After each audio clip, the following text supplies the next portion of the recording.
Hey, what's up, my little Tattle Tells, and what's up, Sussex Squad, baby? Now that the king is finally, Charles has ascended to the throne. It looks like they are coming with foolery every single day. Listen, London Bridge is down, and baby, it doesn't seem like it's going to be rebuilt. Not at this rate. Do you know that Meghan has not even been there for a week, and we have video of her being mocked, humiliated, bullied, not just by Kate. We're going to do a body and language analysis on that, but even by the royalists and the British court. It's vile, it's disgusting, but it shows every single day they made the right choice. I hope they enjoyed this time because, baby, if I was Meghan, I would leave after that funeral and I would never come back. Let those fools have it. But until then, let's get into it because, guys, this is actually some of the sickest stuff I've ever seen. Make sure you hit that like, subscribe, notification, and let's get into the mess. Don't forget, Real Housewives of Atlanta recap is up, and I did a special one-on-one interview with Miss Candy Burrs. If you're into reality TV, it's super great. And don't forget, we got the members only live on Friday. Okay. Let's get to work. Are y'all ready to be disgusted? Yeah, I know. Let's go. Let's start from the beginning. The two brothers getting out the car. The thing is, I will say, William and Harry seem to have some rapport. Now, listen, that is his brother. And even though William has gone over to the dark side, it seems like the more and more that William actually lost his conscience, he also lost a piece of hair with it. William has gone on to the dark side.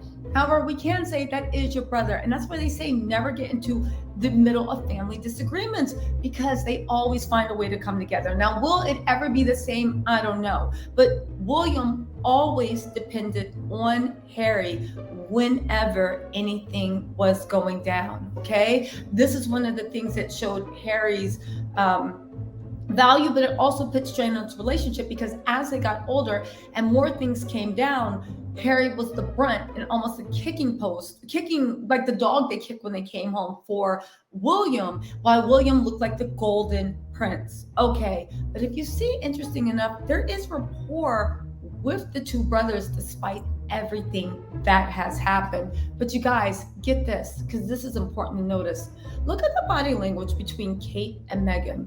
Kate is angry. Kate is upset. Kate, as the British, the derangers like to say, Sussex Squad, is having none of it. But baby, come on, let's get into this. Walking over, she makes a point of running ahead of Meghan. Now get this. The one thing I can say is, if you notice, now look at this. They shake hands.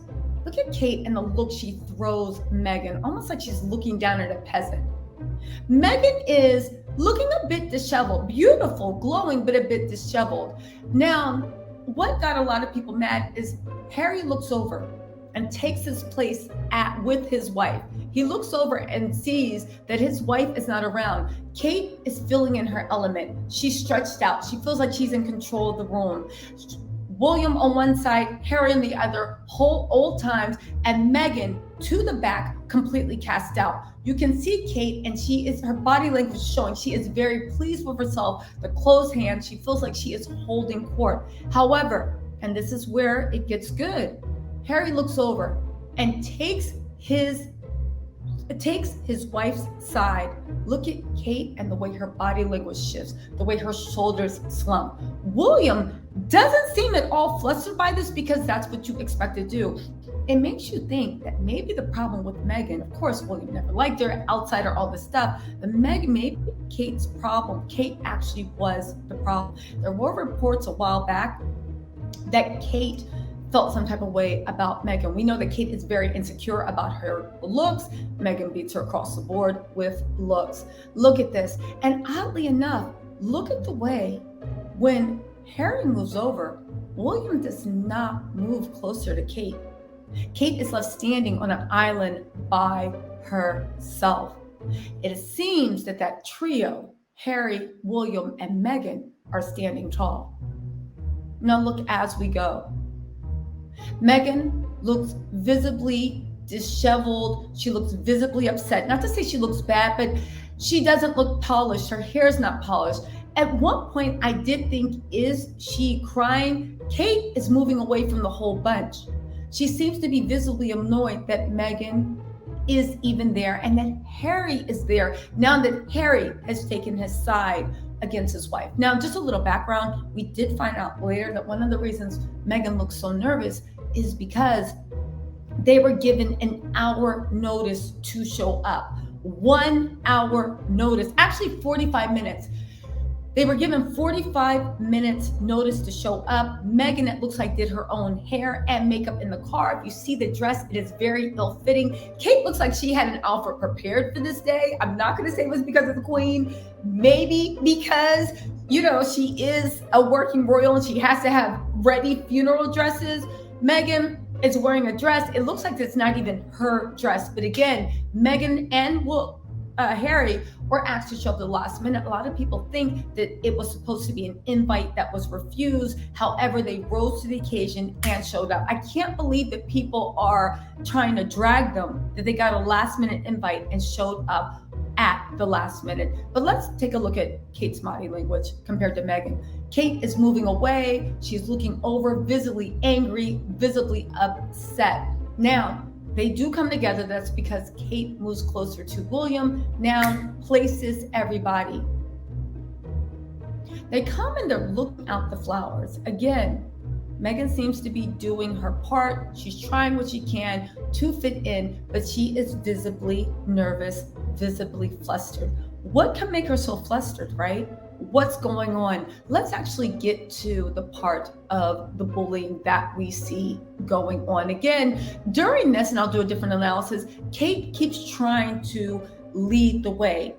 She keeps trying to show that she is in charge of the moment. William is actually eager to let her take the way. It makes you wonder, is that some type of concession?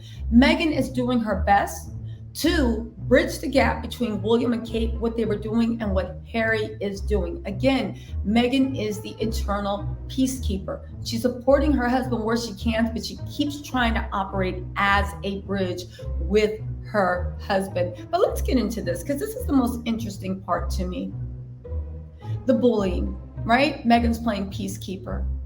Now we'll go back to a few things, but the frames when they're leaving. And this is the part that actually really got me when I was like, what in the world could make them feel this way? Everybody's shaking hands, there's royalists. Pay attention to this woman right here. She has bangs right there by William's bodyguard. Meghan comes back around. There are flowers being passed, right? Meghan doesn't know really what to do with herself. She keeps moving her hair around. That is her tale.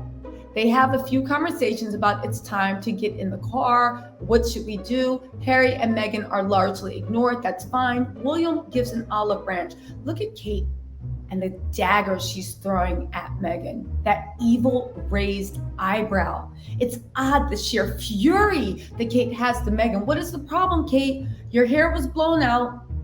You're fresh dressed. What is the problem? Does Meghan's very existence annoy you that much?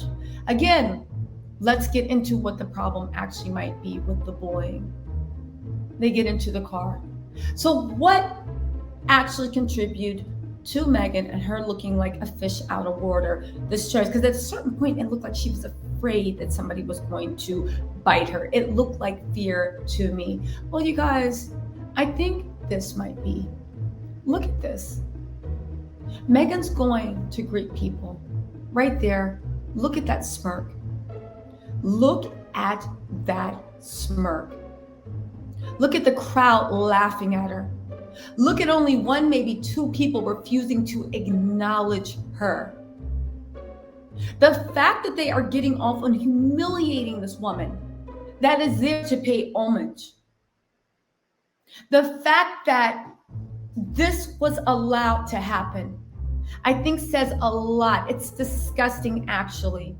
It's disgusting, that look, that disgust, that happiness, that accomplishment. And I will say that Professor Singh on Twitter, I thought said that Professor Singh on Twitter made a really, really good point. I just wanted to share this with you guys because she made a really good point that as an American, I did not actually understand.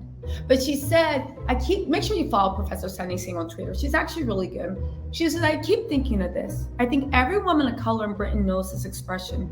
The way it's deployed in the racist mean girling that it signifies. We see it in offices, pubs, night out, classroom, academic conferences, department meetings. As a migrant from the global South, it took me a long time to learn and identify and understand and put it into words. Now I've learned to prepare myself for it. It's a look that is typically discreet. It's a look that's typically discreet. Okay? It's polite and entirely British racism. It's a look that establishes complicity and agreement with the like-minded white people. It's a look that says uppity B does not matter what she is, who she is, what her accomplishments are, talents, basic humanity. She is less than us, but imagines herself as an equal. It's a look that is born and encompasses, exemplifies white privilege. And even if I did not recognize, understand, or really know it, I knew from the first instance that it is meant to humiliate and limit it to that only because inflicting further violence is not a viable option. And the largest part of the power is its white complicity, the knowing, the sharing, the certainty of social impunity but so many others share the same views. And every woman of color who's experienced it knows, learns to pretend that we can't and didn't see it. We have an expression or manner to overlook it because any response is taken as rationalism for inflicting violence on us, but it hurts and humiliates and harms every time. I'm glad someone broke that code of white complicity and gave Meghan a hug. She, like everyone targeted with that look, deserves all the hugs and love possibles, right? And listen, credit to Meghan for the courage, strength, and grace for which he handled it.